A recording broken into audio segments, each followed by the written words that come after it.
Hey everybody, welcome to this month's question of the month. And of course, if you want to submit a question, you can go to yoganatomy.com/my question. So this question comes from Randolph. Okay, here goes.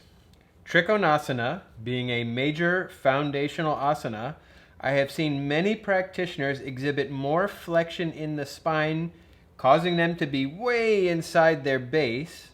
Also, the neck continuing this by being hunched forward. Seeing them try to look up is painful. Where is the block created in this, and how can we correct this? Please and thank you. Hi Randolph, good question. Complex answer. I'm gonna assume for just a moment when you say, what did you say? Seeing them look up is painful. That's you projecting that experience onto them. But maybe not. Maybe some people are complaining about neck pain. That's possible. This brings up the idea of form or function and which you're going to give precedence to. So based on your question, there's concern about form, which is totally reasonable as well, by the way. The other side of that coin is function. And so depending on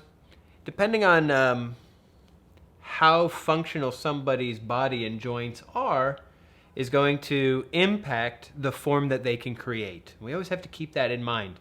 It's not like function is the right way to go or form is the right way to go. They interact with one another. So in this particular case, and as I always do, I try to look at the individual and what it is about them doing the pose, meaning their tensional patterns, their functional patterns, that either are or are not allowing them to get into the form the way we want it. Okay, so in this particular case, let's go backwards from the head, back through the spine, pelvis, and down into the legs. The head is looking painful because it's not in the right place to rotate from. It's not in the right place because, of course, the head is connected to the spine. The spine's not in the right place because it's curving. I'm assuming this is what you're describing. It's kind of curving forward and being out in front of the feet, but the spine is connected to the pelvis. Why is the pelvis where it is? Well, the pelvis is there because, there's a couple of parts there. One is it can be the style of triangle that you're doing.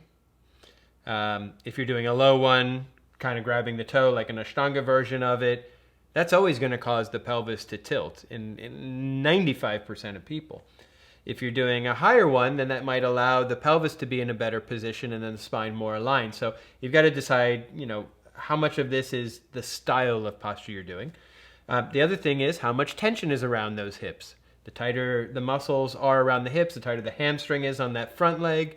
All of that is going to impact the position of the pelvis, and that position of the pelvis then dictates what the spine is going to do above it. And then lastly, look at the feet. What is the alignment of those feet? Because that is also then going to impact the way in which the pelvis above it is tilted, held, or rotated. And so that whole chain, you got to look down that whole chain in order to determine which part of it is, which is all colored by the style of triangle or trikonasana that you're choosing to do. So don't look at just the effect, which is the head. That's kind of the biggest part of this that you were describing.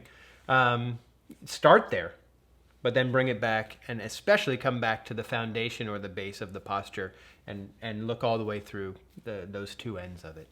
I hope that helped and gave you some ideas of where to look next. All right. If you've got a question, go to yoganatomy.com/my question and we'll get it answered for you.